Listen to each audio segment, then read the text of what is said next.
The Department of Justice has subpoenaed at least 5 officials in Minnesota, sources tell CNN. That's including Minneapolis Mayor Jacob Frey, Governor Tim Walz, and State Attorney General Keith Ellison as part of a probe into whether state and local leaders obstructed federal immigration enforcement efforts. Collusion and corruption between elected officials and these anarchists that are intent on creating violence for law enforcement. Federal officials defended immigration enforcement operations on Tuesday, despite the death of Renee Good, who was fatally shot by an ICE agent earlier this month.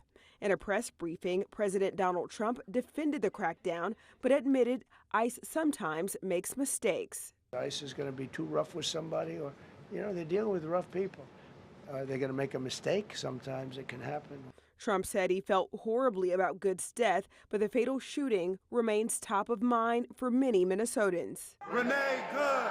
The Justice Department also announced an investigation into anti-ICE protesters who interrupted Sunday morning service at St. Paul Church, where they say an ICE official also serves as a pastor. The list goes on of people that the DOJ investigates under false pretenses. And yet, we're asking you, investigate Jonathan Ross for the killing of Renee Good. I'm Sherelle Hubbard reporting. So the officer that was involved in the shooting last week, or 2 weeks ago now, he's recovering. He's at home recovering. Is he on administrative leave, or is he still involved in the operation? Right now he's at home recovering. Leave it at that. We've been in many cities, as you know. We've been in Los Angeles, Chicago, Charlotte, New Orleans, and now obviously Minneapolis. So what we've seen that's a bit different here is the organization of some of the groups. The groups are a bit better organized.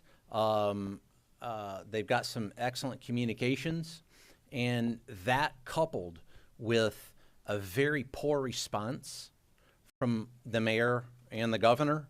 It's that collusion and corruption between elected officials and these anarchists that are intent on creating violence for law enforcement. What happens in Minneapolis is directly connected at what happens at our borders. And they're going to make mistakes sometimes. ICE is going to be too rough with somebody, or, they're dealing with rough people.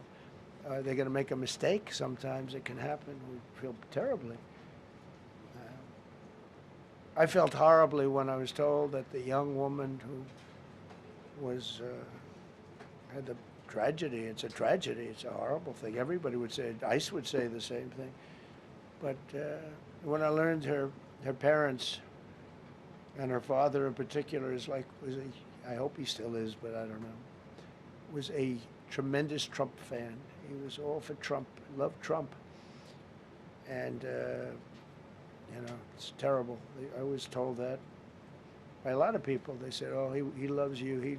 He was I hope he still feels that way. I don't know. It's a hard situation. If it is happening to our officers, it pains me to think of how many of our community members are falling victim to this every day. It has to stop. Driveway 1 and 2, so towards the train. 1. What's up? We have a hit. Your guest? I did. I have it all over my coat, the pepper spray. Some folks are mad from a political standpoint, and some people are just mad because of...